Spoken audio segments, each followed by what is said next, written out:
England might just have lacked the razzle-dazzle of Wales against Scotland, but that was a very good performance indeed from Eddie Jones's side against an Italy team who contested the game fiercely until it got away from them in the final 10 minutes. It was a proper workout for England ahead of the Wales match on Saturday, which is going to be huge, with the Welsh already putting up their hands as championship and even Grand Slam contenders this season. It will be a vastly different challenge, and England's defence out wide will be tested like rarely before. But there were some big reassuring pluses in Rome on Sunday. Anthony Watson is a jewel of a player on the wing. Sam Simmonds' bundle of energy and potential in the back row. The George Ford Owen Farrell axis at 10-12 just gets better and better, and finally, I love the energy and ball handling skills of the England front row. Watson has pace, strength and footwork, but more than that he has a nose for the line, as he showed again on Sunday.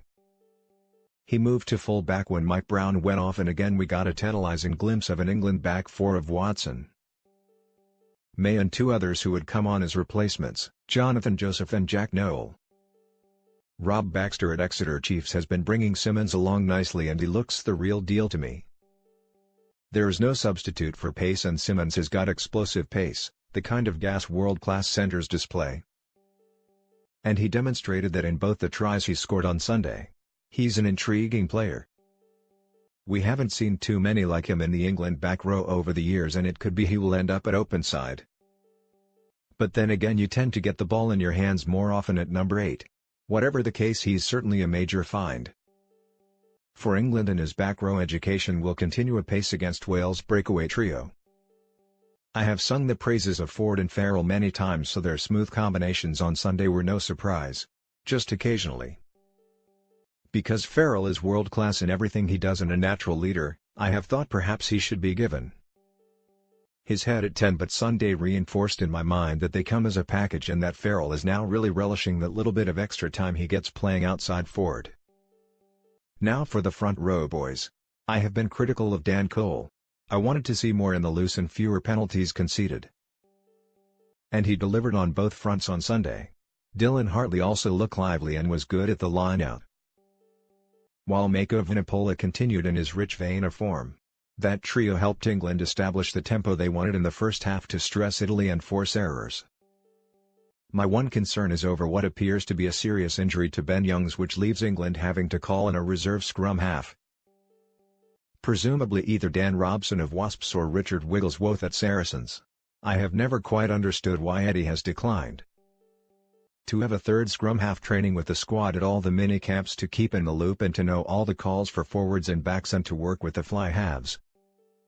Scrum half is absolutely integral, and I always wanted 3 in my squads with another on standby. If England want to call in Robson, he needs to be at Pennyhill Park at the crack of dawn on Monday morning. He in particular would need to get up to speed with no senior England experience at all. Italy need not be downhearted, and there was plenty to enjoy in their performance. They made 2 excellent tries and could have scored a couple more. Seb Negri went very well at blindside flanker. They have uncovered a good un there, and they blooded 10 players in all who hadn't played Six Nations rugby before. But they still have a mountain to climb. I would concentrate on a couple of quick fixes that could make a big difference as they face 3 torrid matches on the road. I can think of 5 occasions on Sunday when they gave needless penalties away when England were trying to get out of their 22. Don't give field position away like that, pressure England but stay legal, make them kick to touch or go through the phases and possibly make an error. And then again in the last 10 minutes there were 2 appalling restarts which didn't go 10 meters after tries that just gifted possession back to England at the precise moment when Italy either needed to get their hands on the ball or to force England to play for very deep. You simply can't afford to be making these mistakes. Sexton's late drop goal was a thing of real beauty. I had mixed emotions in the 83rd minute of Ireland's game in Paris. On the one hand, I had rather gone against the grain and predicted a France win to open the Jacques Brunel era, while on the other I am a fully paid-up member of the Dropped Goal fan club. I have always believed in their value, and every team I have ever coached have had dropped goal drills for various scenarios within in the game. So as Ireland went through their remarkable 41-phase attack at the end, part of me was hoping the French could hang on. In fairness, they did very well not to concede a penalty during that period, and they made Ireland go from long distance. But another part of me admired the way Sexton went about his work. His team were tiring. They weren't making ground and he wasn't in the ideal position, although he was at least in midfield. But Sexton took on the responsibility of making the call, and that's one of the reasons he is such an outstanding player in whatever team he plays for. And how well did he strike that ball? Superbly.